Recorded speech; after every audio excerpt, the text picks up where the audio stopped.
I'm going to go. Also, I'd like to introduce the judges that will be judging today's session.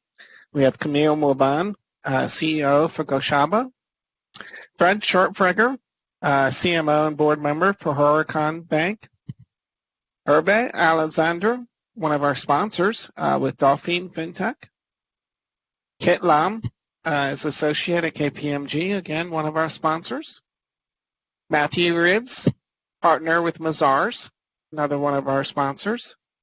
And then, of course, Shuki Licht, our Chief Innovation Officer here at Finastra. So welcome, everybody. And judges, thank you very much for taking the time out of your busy schedules.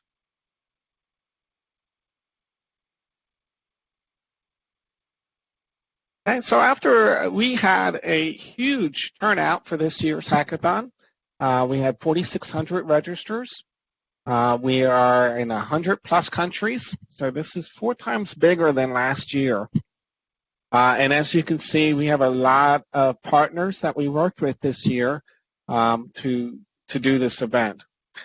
So we have 3 themes for this year's hackathon. We have theme 1, hacking systemic inequalities. Theme 2, embrace technology-enabled change. And then theme 3 was hacking through COVID-19. So thank you to all of our partners. So today's session will be judging on 2 areas. Best social impact, which is a prize offered by Dauphine University for $2,500, and KPMG is providing an incubation opportunity. The other category for today is best environmental impact. Mazars is offering contest money of $2,500, and then Finastra is also putting up $2,500 per worth of trees with EcoTree. We have 12 finalists today. Each of the teams will be presenting for about 4 minutes. It's a very tight schedule, so we encourage the teams to stay on track. What they will do is offer a pitch for a couple of minutes and then a couple of minutes for questions. So with that, I would like to go ahead and introduce the first team. That would be iGive. In 2017, there were 689 million people living on less than $1.90 a day, and many of those people who had barely escaped extreme poverty could be forced back by the convergence of COVID-19, conflict, and climate change. But financial instability has become a reality for more than just those on the poverty line. Many people who would otherwise be willing to donate currently feel they can't afford to or find it difficult to find trustworthy causes. Introducing iGive, a mobile application that connects those willing to make a difference to projects that can change the world. Donate small, manageable amounts to causes you care about and easily manage all of your donations in one place. When new users sign up, they can select topics that are important to them. They can also add preferences, such as showing local organizations or prioritizing matched donations. Setting up a way to pay is quick and easy. A quick app tour lets them see the impact of their contributions, new projects to support, how to set up a new donation, seeing their latest donations, and their user profile. Users set up small, reoccurring donations activated by a trigger they choose, whether it be every time they use their credit card or anytime they buy a coffee. Roundup mode will round up the price of their purchase to the nearest dollar and donate the difference. Or they can choose to donate a set amount at any given time. Once the mode of donation is decided, they are redirected to their banking account, leveraging the Salt Edge open banking platform. With a simple click, the bank is authorized to make the payment using PSD2 APIs, and the donation is complete. Donations can be viewed by charities or transactions, and from there, the tax form for tax return purposes is available for download. At any time, updates are available from the charities about the impact they're making, and the opportunity to give is always just a click away. Visit our GitHub repository and see how iGive can change the world.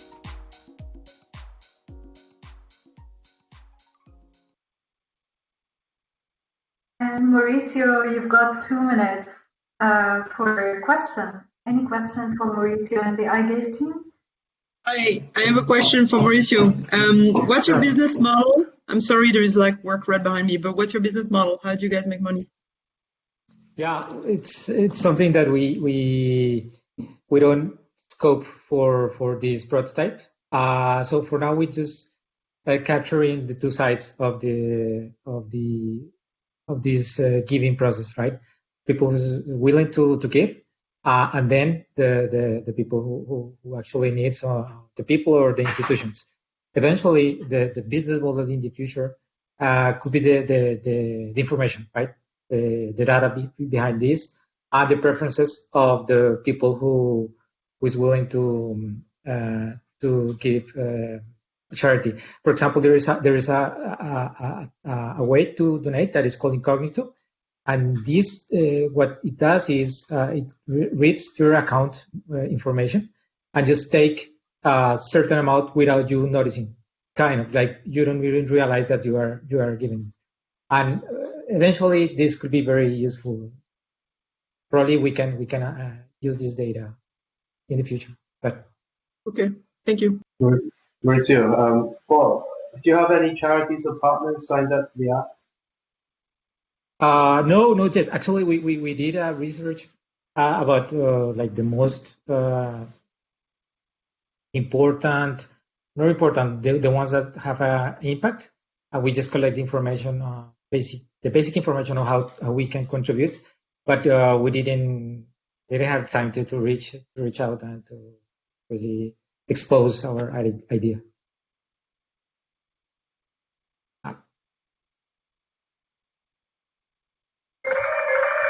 Time is over. Time is over. Thank you. Thank you. And now it's time to continue with the next team. And the next team should be the CARE project. Hello, everyone. Can you hear me? Yes. Awesome. All right, I'll do my screen share. I'm going traditional presentation. You had a nice video, but we did a bit of a pivot, so I'm taking a risk here. Hopefully, the live demo and all that goes smooth. All right, you guys see my presentation here? Yep, we see it. Excellent. All right, so let me know, and start. I will go. All right, should I start? Okay, all right, I'll start. Hi, everyone. My name is Shatang. In about 2.5 minutes, I'm going to share with you the story, concept, and progress behind CARE. We've built a platform for universities built on a blockchain to create stronger, more supportive, and active student communities, perhaps of particular interest to Dolphin University. Now, the original CARE, if I can be honest, the one that actually got us to this finals was a bit of a different concept, where we took a peer-to-peer approach of connecting folks in need of help with those who wanted to give it. However, we've taken a bit of a pivot because we've tried to figure out how to make this a viable business and going from a B2B model to a B2B model.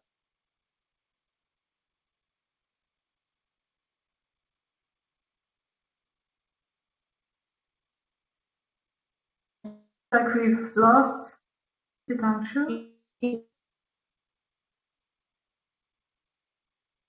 don't hear you anymore, Sitanshu.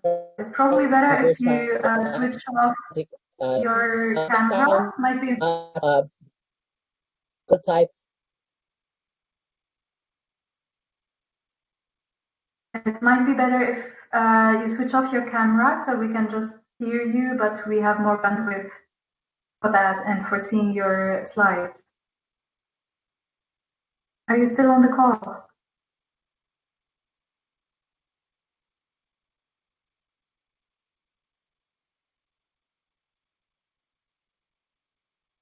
Do you hear us?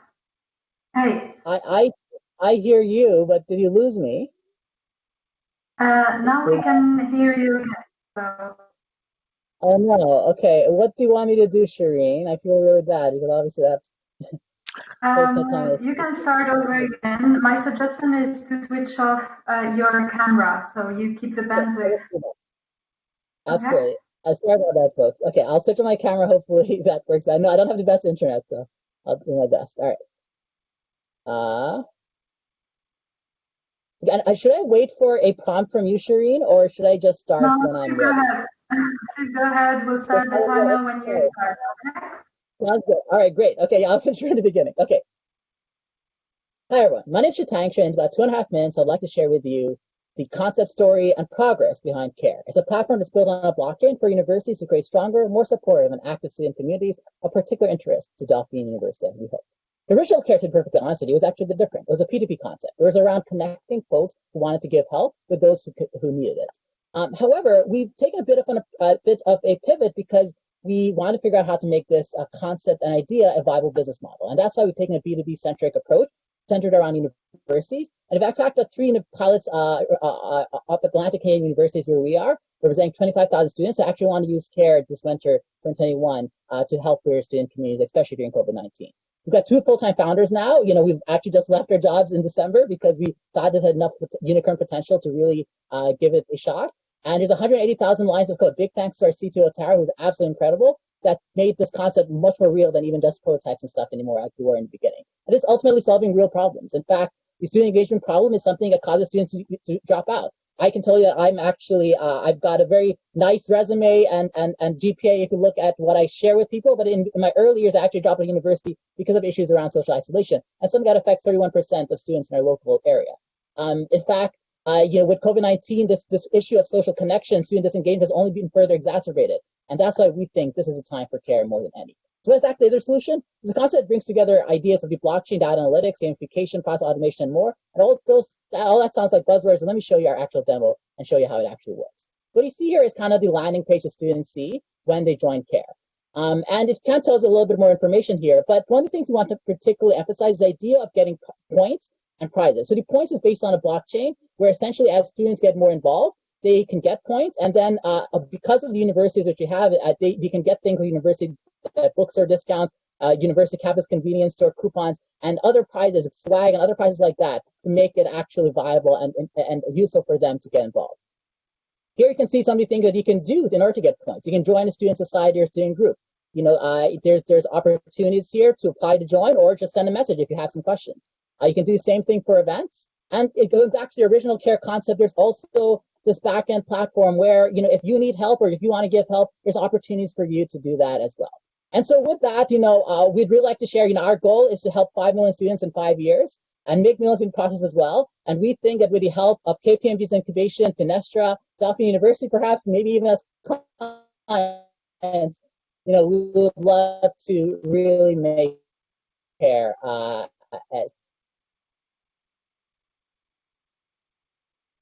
And we've got 1 minute and 15 seconds for a question. Yeah, this is Shuki Licht for Finastra. Why you decided to go with blockchain? What the reason that you selected blockchain as your technology stack? Absolutely, yeah. So I think fundamentally, it comes down to how we manage data, and the idea that especially if you have these peer-to-peer networks, you want to create opportunities where, as you have this thing where multiple students can earn points, want to create opportunities where that can be visible to students in terms of who's getting points, why are they getting points, that kind of stuff, right? So essentially, there's a ledger behind the whole data, the data side, and we felt that blockchain was the best way to manage that ledger. Thank you. Hello. Can I ask my question? Yes. What is the difference with a classical social network where you can share information, share events? What is specific to your project? Absolutely. So this fundamentally comes down to this idea of gamification through this blockchain point system. And this is our big difference because there are competitors out there who are all around this social network approach. It's just about information sharing. People don't need another messaging platform. They ultimately want to do stuff which will ultimately give them some value, right? And so this is where we're incorporating this concept of gamification and data managed through this blockchain that ultimately makes us different from the other social solutions that are out there. I'm sorry, time is over. Thank you. Awesome. Thank you so much, everyone. Thank you. Okay, Thank you. Next I would like to introduce HandPay. We have a team member with HandPay. Yes, so hi everyone, I'll be presenting HandPay. Let me just share my screen. Can everyone see? Yes, we see your screen. Yes, we do. Yes. Yeah, all right, so I'll get started to So in one sentence, HandPay is a payment platform designed to address the banking exclusion of people with disabilities. So this idea came from a simple observation, which was the fact that in France, people suffering from disabilities do not benefit from an efficient banking system. So the majority of people with permanent disabilities are either excluded from the traditional banking system or included in a system that considers them as easy targets for fraud attempts.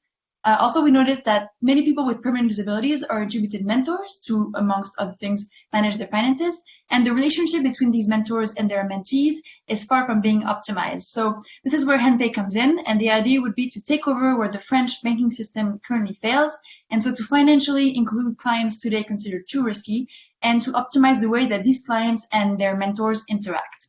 So HandPay will do that by offering a banking service through an app that will have an added security through a smart algorithm that will be able to provide a secure environment. We'll also have a robot advisor, a chatbot, and a dedicated team, which will provide information on eligible rights and on appropriate solutions specific to any type of disability. And then for user experience, there will be a simplified account creation with the simple picture of handicapped card. And then an interface, a double interface that can be used by mentors and by mentees, which will give mentors better access to and better control of their mentees' financial decisions. And then there will be also, for the people self-managing or under guardianship, they will have an environment specifically suited to their needs, like an audio environment for people with reduced vision, for example. And so with 14% of the French population dealing with a handicap, the HandPay team identified that this idea could help improve the lives of approximately 3 million French people. And so since we're finance students at the FIN, we looked at the financial aspect of this project, and we modeled by pricing our solution at 16 euros per month, and by using partners like hospitals and associations to promote our products on the inside, we could reach nearly 300,000 customers in 2027, and we get a positive net profit in 2024. So with HandPay, we hope to finally financially include a part of the population that has been neglected for so long. And so I thank you for listening to this presentation, and I urge you to please vote for us and help us make HandPay real. Thank you. And we've got 1 minute and 45 seconds for questions. So when you're talking about mentor and mentees, you're talking about for people who can't manage their finances themselves. Is that what you have in mind? Yes. So a lot in France, the law up to a certain degree of disability will force a mentor, someone to take care of all your financial and all your legal paperwork and everything like that. So sometimes it's done by a loved one, so like your parent or a good friend or something like that. And so it's a contract, or it's also in France, it's actually some people's jobs to be like guardians and to manage multiple people with disabilities. So your offer or your project is to basically create a layer on top of other banking systems to help that mentor-mentee relationship? Yes, that's it. So it will not be a bank per se, but it will be on top of the bank offer, the bank solution. And it will target both people under guardianship, people that are guardians, and people who are self-managing. And so we have, as I showed you, the apps. So the screen can be specific to your status. Okay. I don't know if anybody else has a question, but I was wondering about the 16 euro a month. To me, that seems really expensive because my monthly fee at the bank is lower than that. So have you thought through the fees, or did you test that number? Yeah, we had a lot of financial modeling done to make sure that this represents all the costs that we need, because as I told you, there's a lot of technology behind this, and there's a lot a modeling, developing the application. And so we estimated that this would be the price, and then it actually changed in retrospect, if you only need an audio environment, maybe you pay a lesser price, or if you need something that needs another technology, it's like an added service. So for example, if you need time is over. Okay, thanks. Thank you. All right, thank you. Okay. So next we have Fusion Credit Sense. Hi everyone, I'll just share my screen. So you're able to see my presentation? Not yet. No, not yet.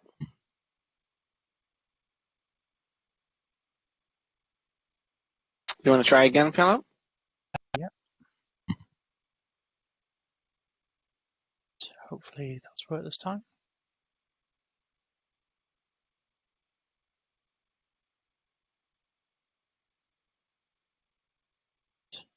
I'll try a different way. Okay, bear with me one moment.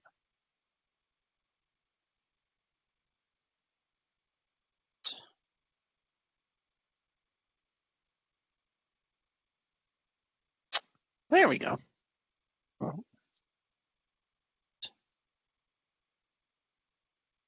Okay, is it popping up for you guys now? Yes. Yeah. Awesome. I'll avoid the complication of making it full screen then, because that obviously didn't work. Right. So giving credit where credit's due is a pretty basic concept. It's sort of something that we thought we'd have figured out by now. But in reality, 1 in 5 adults in America have an unscorable credit profile. And if we drill this down and we think about disadvantaged groups, vulnerable groups, possibly even cultures where credit is looked upon with suspicion, these are individuals who've never borrowed before and as a result haven't built up a credit profile. Now, if you look at that through the lens of post-COVID-19 society, these people now are finding themselves in financial difficulty through no fault of their own for either themselves personally or their small businesses. And as a result, they haven't got any access to financial support. They can't go to the bank and ask for credit because they've not got a portfolio. They're too high risk. So to try and solve this, we've combined Finastra's open banking APIs, an offering through fusionfabric.cloud, and our own machine learning models, as well as some APIs of our own that we'll be exposing via FFDC, to provide an alternative credit arrangement for a customer. So rather than looking at how much you've borrowed before, we'll look at your rent, your utility bills, how often do you pay them on time, to sort of give you a more accurate approximation of somebody's credit through a different lens. Now I will just move us over to the application. So do you guys see the Fusion Credit Sense screen? We do. Opening step. You do, awesome. So I'll just put my details in, conscious of time.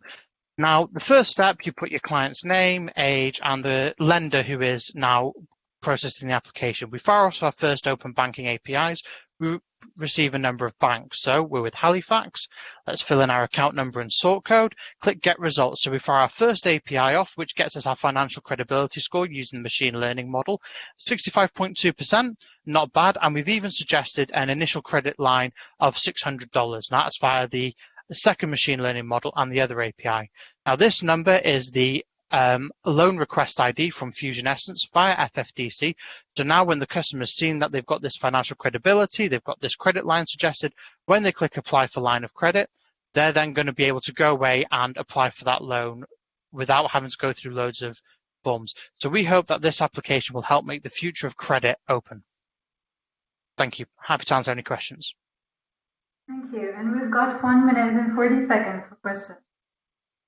How does the bank assess the risk of the applicant? How does the what, sorry? How does the bank that you're talking to assess the risk of the applicant of the loan? So obviously you've agreed that you will provide them a loan, but does the credit line from the bank, when they need to assess the candidate as well? So what the machine learning models are doing is it's looking at you, how often do you pay your rent, how much your incoming funds and your outgoing funds, and what sort of funds are left over from that, and looks at that as a sort of a trend over time. And based on that, the second machine learning model then goes away and it predicts an amount of money that it believes you'll be able to repay over a period of roughly 12 months. Comfortably within your current financial arrangements. So this is done independently of the bank. This is done by the application itself. Okay, and then the bank obviously pays it directly into their account. So do you offer Yes. payment services, or is it just purely essentially a decision engine?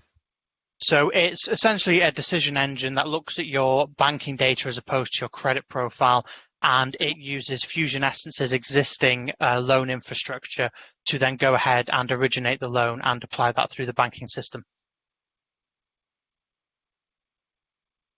Is there, what are the restrictions on the type of data that you're getting? Because this seems to me like super private information. Yes, so in order to get this sort of information, from the customer needs to go through the open banking application to give consent to this user. We've sort of, in the interest of time, stripped all that bit away, and in the background we've applied the consents. But the customer, in my case, myself, would need to go in and say, I consent to give this information to this application in order to find this, and then you'll say standing orders, direct debits, things like that. Okay, thank you. Sorry to interrupt you, Philippe. Thanks a lot. Time's over. Thank you very much, everybody. Thank you. Okay, next up we have the responsible investors.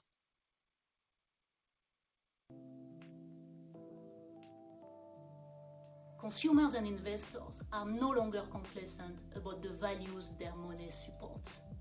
Instead, they understand that it can positively contribute to causes they care about, such as the environment or social rights. Unfortunately, they are hindered by the lack of simple, transparent, and comprehensive data. When information exists, this is often about the largest public corporations, the product of marketing teams, or scattered across too many sources. To help them, we have created a tool that collects and processes the information in a greater than human scale. Embedded into the widely used ESG framework, it provides this value for the investment management community and their end customers. So how the solution works? Align has access to the asset manager's portfolios through fusionfabric.cloud and the OpenAPI reporting.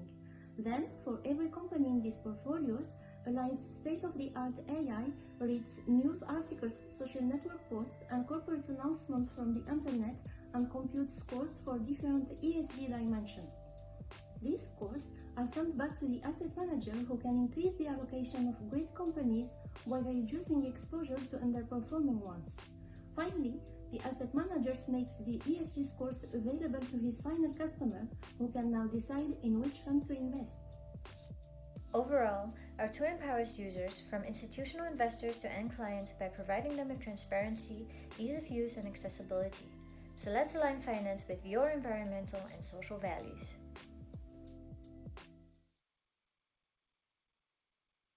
And we've got a bit more than 2 minutes for questions. So I'm trying to understand the results of the ESG score. You're planning to inject it as in the data into Fusion Invest by Finastra?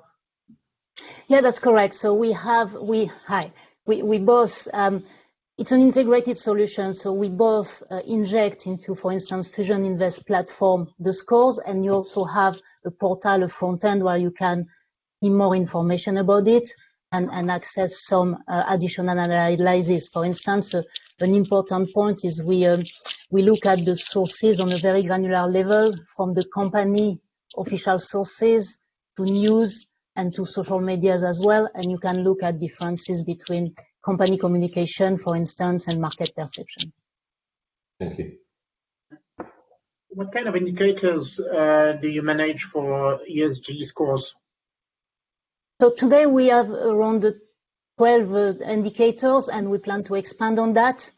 So we are looking at topics again around diversity, governance, and combining them back to the ESG factors. So we are one level below the ESG, and then we fold them back into ESG. We believe this is important to be one level below, because one of the complaints about the current ESG score, it's one single score all combined together, and you don't have the granularity and the detailed information. Are you sure that the information that is that the information is reliable? So the information is reliable. Again, we are going back to the sources, give the transparency up to the actual paragraphs, so you can always drill down to the lowest level. And we also give a credibility score to each of the information we compute, and then we aggregate back. So the key design is really going down to the lower level to provide trust and transparency, and you can always access to the most granular level we use in the information. Is the computing real time? Sorry, I couldn't hear. Is it real time? Which is the information you're presenting? So it's nearly real time. Today we run as a daily batch, which is sufficient. All the integration is real time. We compute all the scores on a daily basis today, and we can integrate on real time as well, especially for signals coming from the market. Sorry to interrupt you, Sorry. Corinne. Thank you Thank so you. much for your Thanks. All right. The next team is Water Reuse Booster Platform. Thank you. You can hear me? You can see me? We can see and hear. Great. And I'm sharing my slides. Hope you can see them now. We can see your slides. Perfect. Welcome to Water Reuse Booster. Did you know that people in California drink water that has been purified from their toilets? Even though they started recycling back in 1920, today it's a necessity. Water scarcity is also a reality in Europe, yet we are still wasting lots of water and reusing only 2% of it, putting our continent on a very similar path to California's. Thanks to a new law from 2020, reuse is now a real possibility. With our solution, we will empower farmers and small businesses to build their own decentralized reuse plans, instead of leaving it in the hands of a few big corporations. With an initial investment of $200,000 and an estimated payback period of 2.5 years, we see it as a truly viable business opportunity. We used a variety of technologies to build it and also identified few Fusion Fabric APIs to enhance its functionality. Let us see how it works. Video, please. We have designed a website that is easy to interact with and provides all the reassurance all players will need to take part in the new project. To begin, the site will show interested parties what other businesses in their area might want to partner up. Our solution includes regulation compliance and water quality control checks. The platform will also help generate awareness and facilitate communication amongst interested parties, and it will go as far as developing the optimal technical solution, providing help identifying costs, and even contacting potential partners to build a water recycle plan, making it easy for even small businesses to find the right resources and support to make water reuse affordable for them. Once the project is completed and checked for regulatory compliance, the Water Reuse Booster acts as a crowdfunding platform for those projects that have been approved. The Water Reuse Booster Marketplace smart contract has been designed to run on the public Ethereum blockchain. This allows investors who are interested in a specific project to easily specify the amount they wish to invest via their MetaMask wallet. The smart contract secures these investments by holding the funds until the goal is achieved or releasing them back to investors should the project fail to gain enough support. Utilizing this innovative blockchain solution, the Water Reuse Booster Marketplace brings decentralized funding to decentralized water.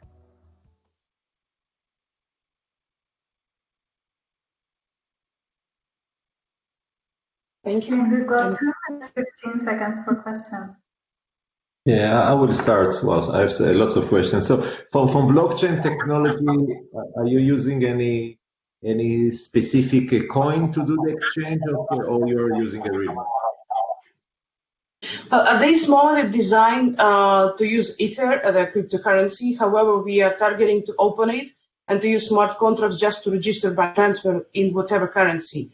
But we want to use this advantage of the blockchain to have a transparency, fair and shared responsibilities between parties, and remove the third party typically involved in the crowdfunding platforms, where there is always a room of financial abuse for both customers and investors.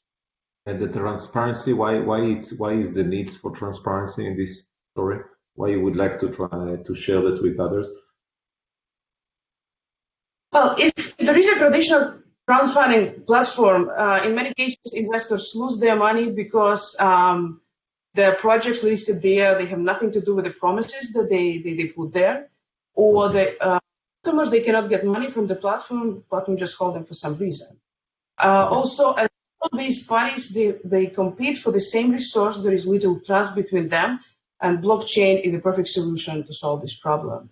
Additionally, we will introduce a regulatory compliance tool through the blockchain, which helps to get water permits, because government, everybody can easily track that the project is in compliance with the regulation.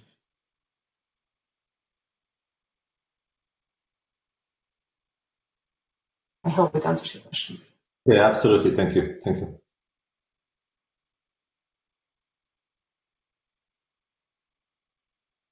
Any other questions for Valeria?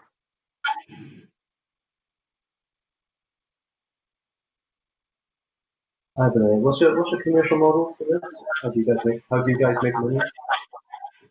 Yeah, there are three main sources of money. First is engineering companies, EPC contractors, OEMs who will build the project based from this platform will pay us a percentage of the project cost, so they will share the profit with us.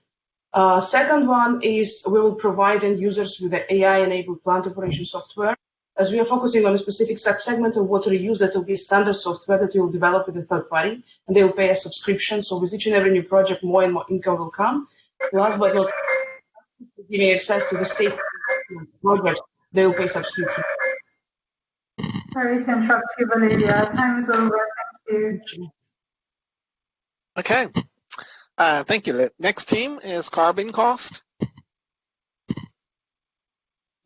We are living in a century where there is no country that is not experiencing the drastic effects of climate change. UNDP Sustainable Development Goal number 13, Climate Action, aims to adapt climate change and invest in low-carbon development. It is possible with strong political will, increase in investment in technology. Finastra has services to increase investment in technology. Using this, carbon markets will be open to every individuals, and they can directly contribute to sustainable development from home. Welcome to Carbon Cost Representational UI. This will be a ready-to-use open API for all kind of banking solution. Rob is a wholesale merchant selling bags to retailers. He is transferring money from his savings account to Multipack USA Limited for purchasing 500 plastic bags. Once transaction is initiated, our machine learning algorithms will identify and calculate carbon tax or green initiative fund based on the transaction type which causes carbon emission. Carbon initiative fund allocated by the country, state or local body. Now, once Rob is happy to contribute, he can either use the accumulated Green Initiative Fund individually, through any of the organizations or NGO. To enhance the experience, Carbon Cost API gives suggested carbon-free products also, like cotton bags from different suppliers as shown. Carbon Cost gives Rob the details of benefits on income, emission rate and his contribution towards carbon neutral. Chart will explain him about both carbon path and low carbon path scenarios based on his transactions. This prediction shown here is based on the UNDP carbon emission rate per year till 2013. Rob can also share the details on social media, social impacts and benefits. Everyone like Rob can be part of reducing at least 1% carbon emission. They also get benefits on loans, deposits and tax. When customers gets attracted, banks get the benefits on volume sales. Also gets more reach on worldwide community. Finastra CSR objective is well aligned, which is to become 100% carbon neutral company by 2030. Increased customer reach results in sales and revenue. To conclude, when you do a transaction, think before polluting our environment. It is a responsible attitude towards the environment that contributes to sustainable development.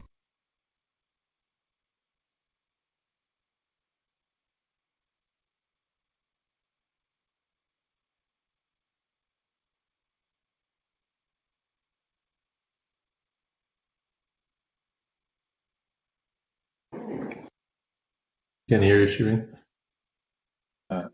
Yes, we do hear you.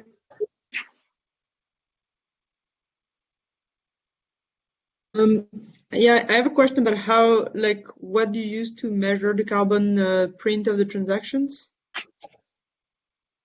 Basically that will be calculated by either the country or the local bodies too, where it can be set through some admin control panel.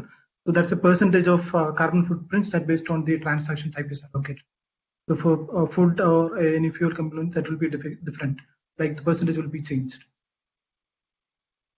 Sorry, I didn't get that part of the communication was broken because the quality is not great. So you're saying that are you using, like, for instance, the example you gave is I purchase 200 bags and then you're going to calculate the carbon footprint of that. You're taking into account the cost of transport, the cost of production, etc., I suppose. And I didn't understand what sources you're taking for the measures. the carbon tax is calculated based on the transaction type that we were selected. Like the currently Robi selected a housing that includes the paper bags or the plastic bags. So that has a percentage that is already declared by either the governing body or the country wherever he resides. So that's based on the country where it's selected. For example, if Canada is already implemented the carbon tax, so they have specified some categories, transaction types having some kind of carbon taxes. Okay, thank you. Sorry to interrupt you, time over. Thank you. Thank you. Bye. Okay, great. Let's keep it moving.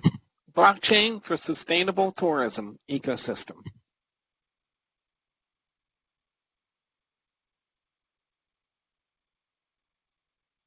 Hello, everyone. First of all, thank you for this wonderful opportunity.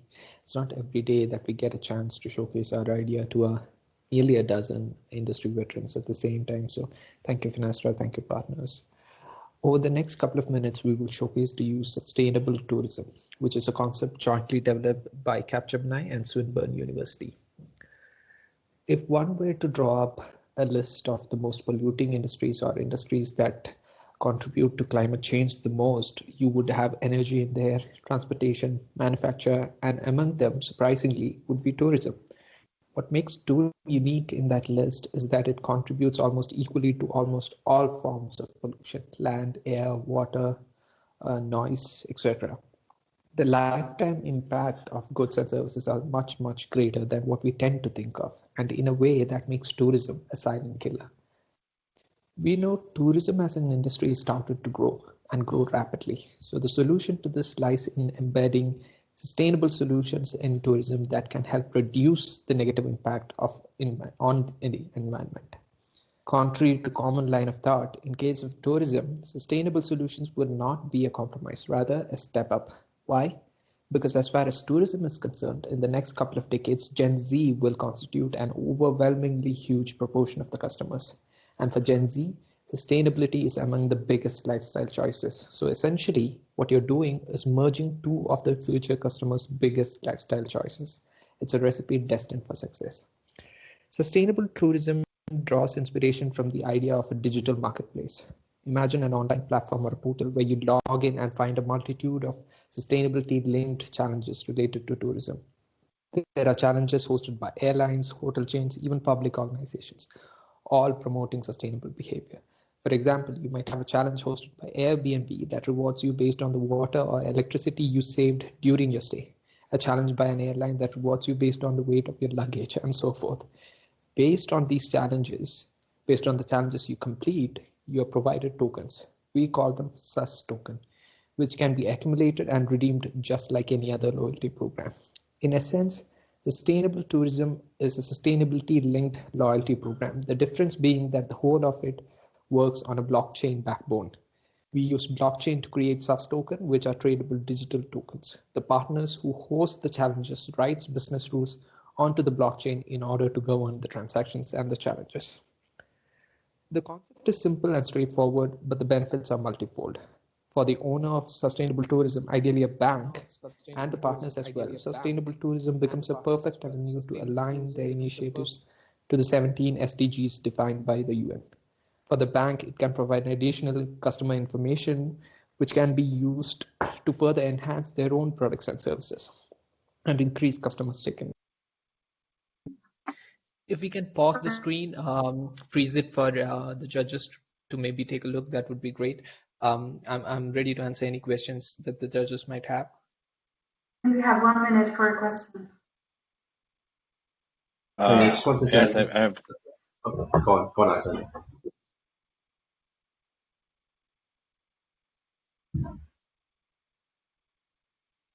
Please go ahead.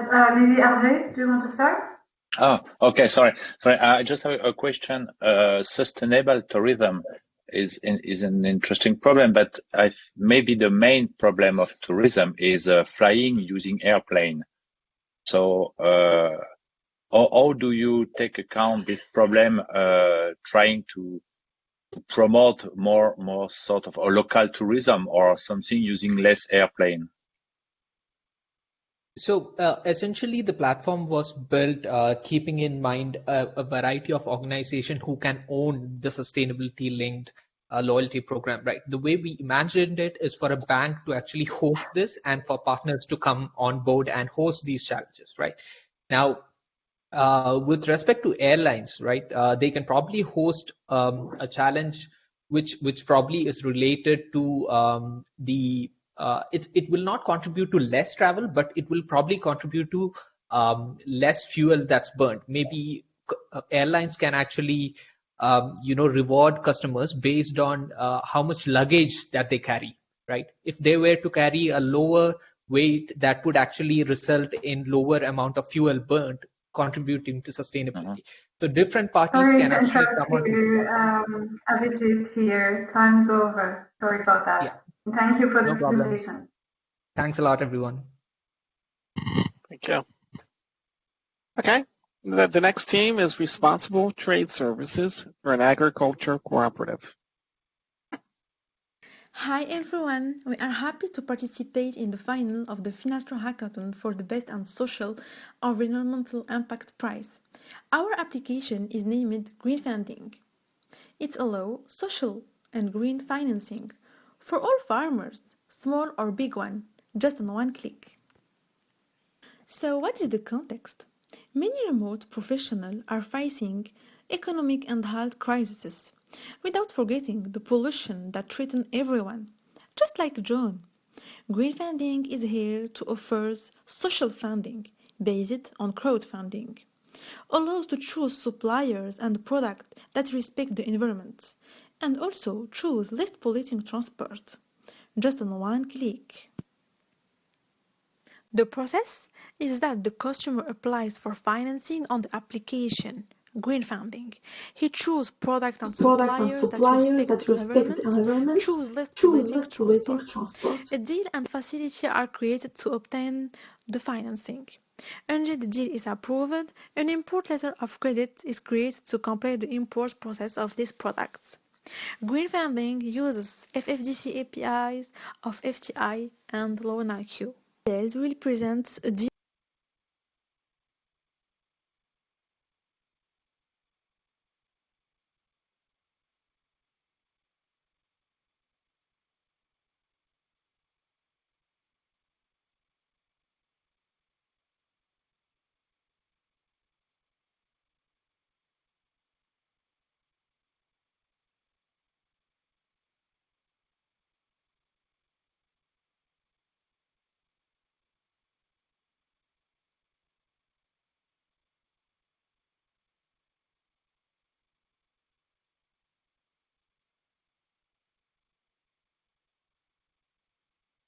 The application user can consult FTI and LoanIQ.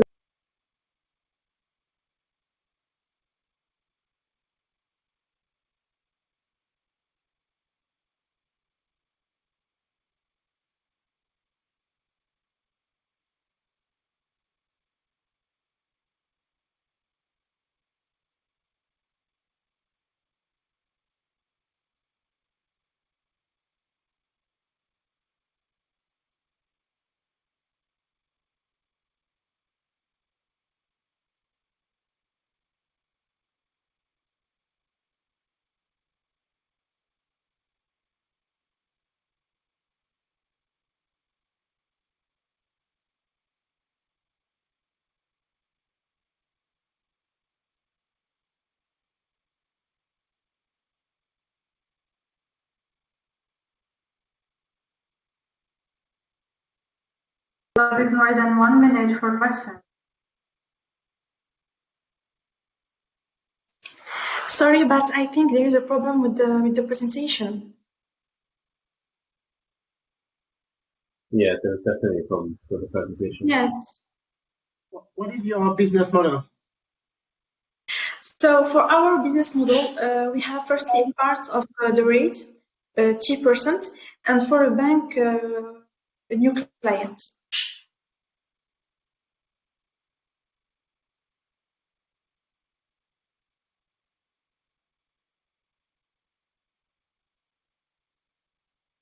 Any other question? I wanted to ask if it could be deployed globally. Is there the technology on the back end that? Can you repeat, please? Can this solution be deployed globally? Do you have the technology back end infrastructure to do that?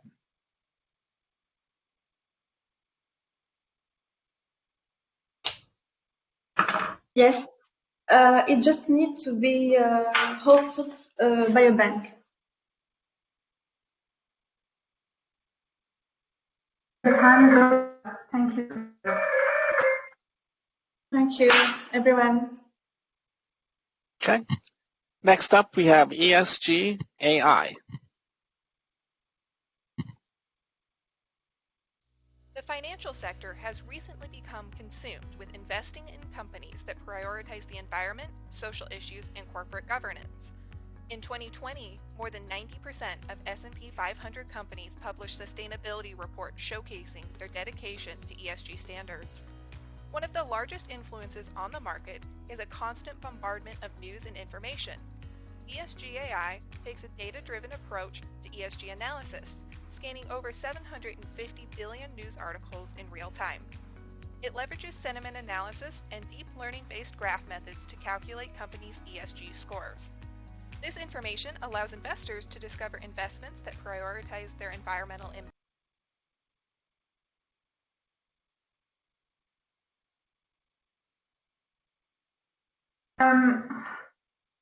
We're having an issue again. Sanjay, please stop sharing your screen. Thank you. The financial sector has recently become consumed with investing in companies that prioritize the environment, social issues, and corporate governance. In 2020, more than 90% of S&P 500 companies published sustainability reports showcasing their dedication to ESG standards. One of the largest influences on the market is a constant bombardment of news and information. ESG AI takes a data-driven approach to ESG analysis, scanning over 750 billion news articles in real time. It leverages sentiment analysis and deep learning-based graph methods to calculate companies' ESG scores. This information allows investors to discover investments that prioritize their environmental impact, workplace practices, and ethical corporate governance. Let's take a look. Welcome to the ESG AI dashboard. We're looking for a good investment that prioritizes the environment. FedEx has been in the news lately and is instrumental in the worldwide distribution of COVID vaccines. Let's use our research portal to get a full understanding of the company. We only want to consider 2021, so we select that date range in the sidebar. Upon selection, we see that there are over 500 news articles around FedEx. The tabular view lets us investigate each article with sentiment analysis metrics to eliminate the need to pore over endless news articles. Additionally, we can filter by publisher and visit the site. We can even select the link for the article we want to further inspect. Let's now explore trends over time. Here, we have a visual interpretation of many different metrics. Looking at FedEx's tone, we see that they are steadily above the industry average, which is a good sign. We're most interested in the environmental aspect, so let's look at our radar chart to get an overall impression of FedEx's ESG scores compared to the industry. It is very clear from this chart that FedEx surpasses the industry in terms of their environmental score. We can also see that it is a well-rounded company. If we do a quick manual investigation, we find the same result. For instance, FedEx recently bought a fleet of 500 electric vehicles in hopes of reducing their carbon footprint. Let's filter our data to just articles involving environmental issues. Our article tone chart shows that these articles are more positive than negative.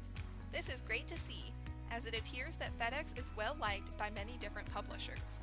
It looks like FedEx is a good investment for us. Had we found poor environmental practices, we could drill into a three-dimensional view to find similar companies, computed by leveraging deep learning on a graphical structure. From that, we could check for a better environmental fit. The ESG AI portal allowed us to investigate FedEx and confirm our next eco-conscious investment in just minutes, instead of the traditional process that takes weeks or even months of research. We're excited to put the ESG AI research portal in the hands of investors to facilitate finding a sustainable investment. We've got 1 minute. Are you sure that the data provided on the article are reliable?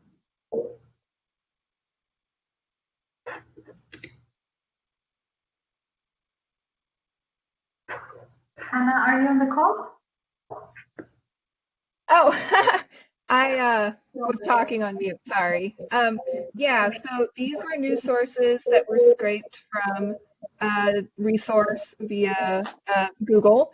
And so, you know, we did a little bit of cleaning up of the articles, and we would have to do, we would add in the future, we didn't have time to do this, a weighting based on the reliability of the source. So for instance, CNN, BBC, they would get more credibility than someone's smaller village newspaper. Yes, but it means the more company is communicating on that, the more she will have a great score on that. And I don't think the communication of company is closely linked what they are doing, really. So it's not the communication of the company. You know, these aren't articles published by the company. They're events that happen in the world, like, you know, FedEx purchased some trucks. And the thing is, like, people, you could be in the news a lot, but it could be negative. And so. Sorry, Hannah. Sorry, Okay. time is up. Thank you. Sorry, Shireen, but we can edit our video because I think there was a problem. Mute. Let's, Sophia, we'll do it at the end, okay? So you'll go at the end. And Okay, we'll thank you, Shireen. Thank you. Okay, next up we have GreenCap.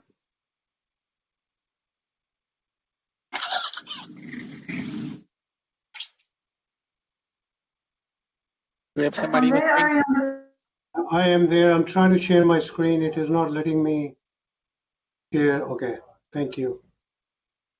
All right, thank you very much. I am Sanjay Sharma from Greenpoint Global, and we are here to present GreenCap, which is a platform for banks to start lending economically, not as corporate social responsibility, but as viable lending practices up to $20 trillion over the next decade to prevent global warming. That is the need of the hour. But for us to get there, banks are looking for a comprehensive risk assessment and capital framework that takes into account what is green investment, what is the risk-weighted asset associated with that, not unlike what used to be value at risk about 20 or 30 years ago, when market risk was absolutely critical. So the GreenCap framework is a comprehensive framework that combines all attributes of making green loans and connects to FFDC. It incorporates impact analysis, it incorporates balance sheet strategy, it incorporates portfolio impact tracking, as well as internal and external reporting to management and board of directors. This platform is well developed so far. It will be linked to FFDC, and all of these green RWA strategy screens have been developed that lets a corporate social responsibility officer or a environmental officer connect with the lending officers and senior management to be able to incorporate green investments in their portfolio and optimize on the risk-weighted assets. The workflow is very simple because this is a cloud-based application, and this platform can be shared across the bank. You just upload your loan portfolio, whether it is from LoanIQ, you can enter loans, and then you are able to analyze. The platform, which will be sold through Finastra, FFDC, is a SaaS model. All of the Due diligence, onboarding, setup, and support will be provided either by Finastra or by Greenpoint, and the technology is being integrated as we speak. A financial institution will be able to enter through Finastra Fabric FFDC or directly through the internet. All of the security aspects are in place, and we have a very well-defined product roadmap because this is not an app. This is not a unique or a fancy idea. This is a full-fledged platform to incorporate green scores and green lending within the bank's risk frameworks. And so that they don't make mistakes. Banks are very smart institutions, but they are all seeking at this point a platform that will enable them to assess these loans.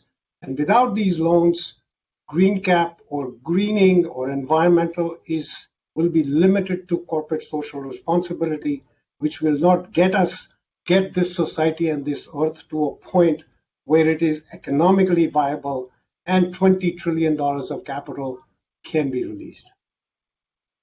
Thank you. 30 seconds for questions. Where did you get these sources of data from?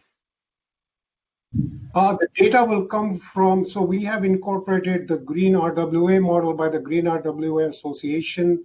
The data for the banks first will come from what loans they have, and there are a variety of rankings for borrowers with respect to their carbon footprint, and those technologies are being developed right now. So this is not a unique platform for ranking companies, but it is an integration platform that allows banks to look at all of the incorporation through other apps on FFDC. And we will be starting to create a ranking system ourselves. Thank you, Sanjay. Interrupt you. Time is over. Thank you. Okay, let me introduce the next group, FinSave.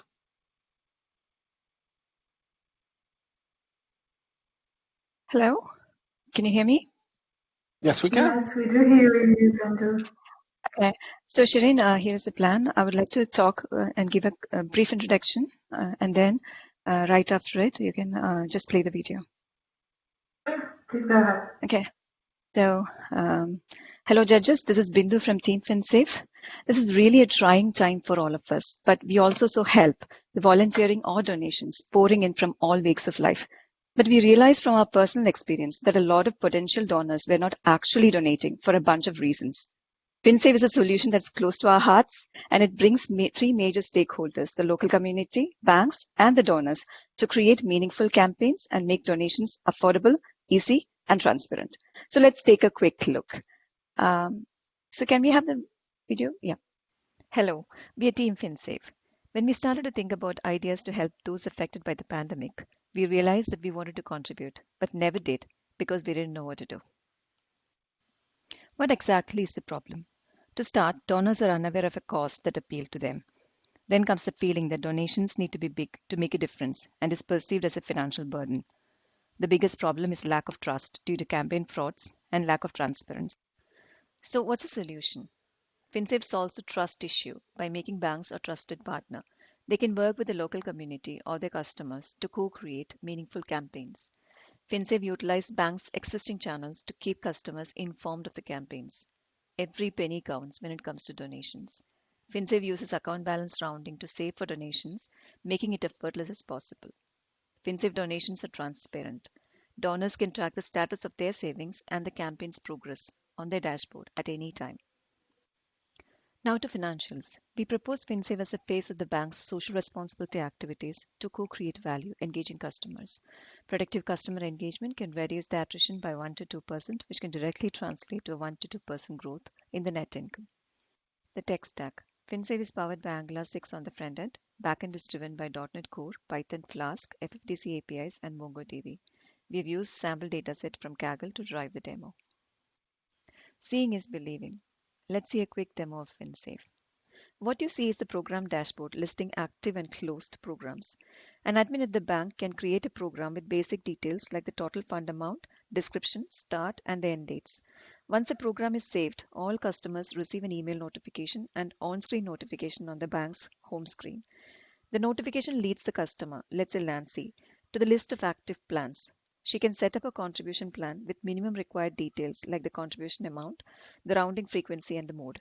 Once the details are saved, FinSave analyzes Nancy's account balances for the last 2 years and predicts whether the amount can be saved with the criteria.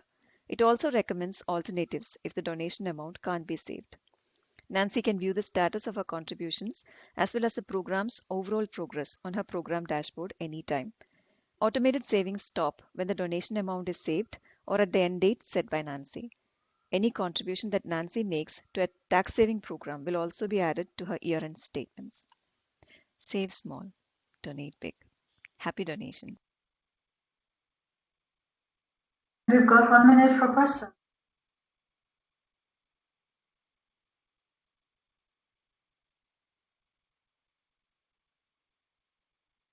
Any questions? Thank you. Have you done customer focus groups on willingness to donate or trust banks as a partner? We've had our talks with our credit bureaus, and they are the ones, the smaller banks which are associated with communities, So they say that they see a potential to build trust. So, and anyways, social responsibility activities is one way, globally recognized as one way to build brand loyalty and customer loyalty. So, yeah.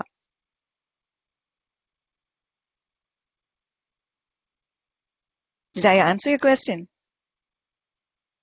Thanks. And what about the next phase of this product? About that. But we'll be happy to connect all the judges with the to get discussion. Before we get back to the slides, we'll have a chance to team responsible trade finance as we the technical issue earlier. So let's try that again, Sophia. Thank you, Shireen. Hi everyone, we are happy to participate in the final of the Finastra Hackathon for the Best and Social Environmental Impact Prize. Our application is named Green Funding. It allows social and green financing for all farmers, small or big one, just on one click. Okay, so it looks like we're having some issues here. Hi everyone, we are happy to participate in the final of the Finastra Hackathon for the Best and Social Environmental Impact Prize. Our application is named Green Funding. It allows social and green financing for all farmers, small or big one, just on one click. So what is the context? Many remote professionals are facing economic and health crises, without forgetting the pollution that threatens everyone, just like John. Green Funding is here to offer social funding based on crowdfunding, allows to choose suppliers and products that respect the environment, and also choose less polluting transport, just on one click. The process is that the customer applies for financing on the application, Green Funding. He chooses products and suppliers that respect the environment, choose less polluting transport. A deal and facility are created to obtain the financing. Until the deal is approved, an import letter of credit is created to complete the import process of these products. Green Funding uses FFDC APIs of FTI and LoanIQ. Will present a demo of a Green Funding application. So the customer connects to the application and creates a new order by selecting multiple suppliers and products who respect the environment, thanks to a calculated score.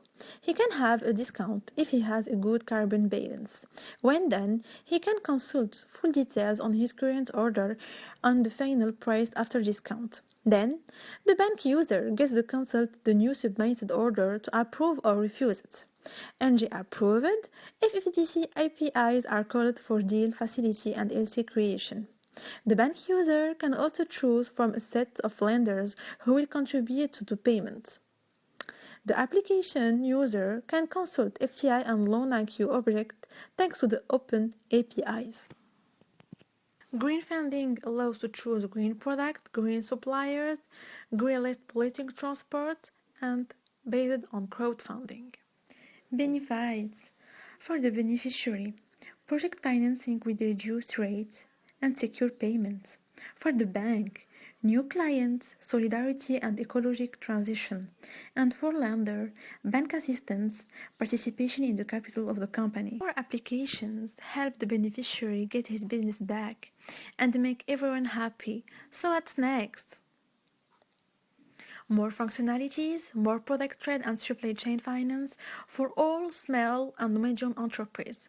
Enlarge the network by entering the lenders that are not interested in the social. Thank you, everyone. We've got 1 minute for questions.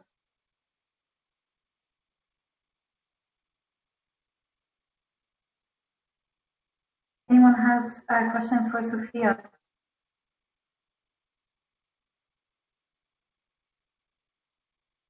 Hi, Sophia. Have you gained any traction with any financial institutions? Please, can you repeat your question? Have you got any traction or engagement with any financial institutions to support your product or your solution? Now, no.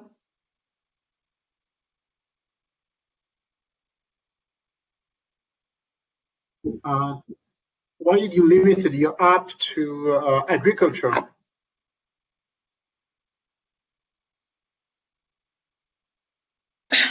So we take example for all small and medium enterprise, and we take a show use case from farmers because they are playing an important role in our daily life. Sorry to interrupt you, Sophia. The time is over. Thank you. So thanks to our teams. It has been a great achievement to get to this stage and to get so far. Just a reminder, we've had more than 200 projects submitted, and we've got here best submissions, social and environmental impact. So thank all of you and congratulations for getting so far. John, do you want to share your screen again? Absolutely. So, whoops.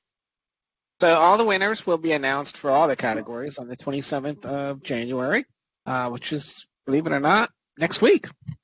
In the meantime, you are certainly encouraged to visit all the submissions that are in the category for preferred app. You can either scan the barcode on or scan the QR code on your screen right now, or you can follow the link at the bottom. But to navigate there, just go fusionfabric.cloud, then click on Store, and then you'll see the submissions that are eligible for the preferred app. And by all means, vote for your preferred app. With that, I think we come to a close. I thank all the teams that did a wonderful job with your pitches and the questions. And of course, thank you, judges, for taking time out of your day to participate in this. So again, thank you, everybody. Much for all the Thank you. Thanks a lot. Thank you. Bye-bye. Bye. Thank you, everybody. Bye-bye. Bye. Thank you.